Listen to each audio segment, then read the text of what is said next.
it's Kelly Timecut again.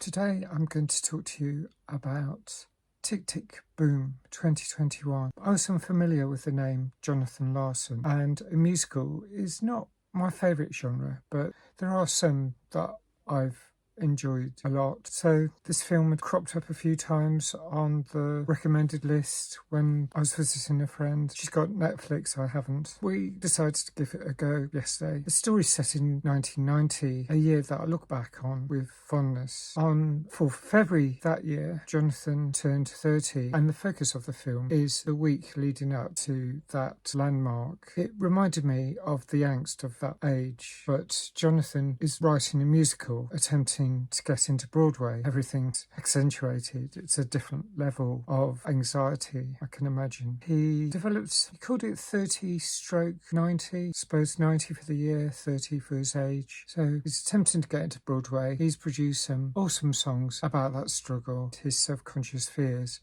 about life passing him by. The strong LGBTQI theme reminded me of It's a Sin 2021, the Channel 4 series. Some of Jonathan's friends have died from AIDS. His best friend, Michael Robin DeJesus, is gay and lives in a fancy apartment high above the streets of Manhattan. And he persuades Jonathan at one point to try out the possibilities of the advertising industry. I got the impression that despite his creativity, he felt such a task as selling his soul. I think I felt similar. He works in a cafe between Greenwich Village and Soho, and he's friends with Caroline, Michaela J. Rodriguez, one of his co-workers there. On Sundays at brunch time, the place gets hellish, and that leads to quite a scene, an enjoyable, humorous scene, showing how tough running a diner can be, how difficult it is to work in a catering industry. His love interest, Susan, Alexandra Shipp, brings tension as she may have landed a job in the Berkshires. I had to look up where that is. It's near Boston, New England. Stephen Sondheim features in the story, and while his physical portrayal was provided by Bradley Whitford, his actual voice appears on an answer phone message. Sadly, as explained near the start of the film, Jonathan died in 1996, only a matter of days before his 36th birthday. But he was a creative genius and did not receive all of the acclaim and recognition he deserved whilst alive. He is played magnificently by Andrew Garfield, brilliant actor. One line I remember very clearly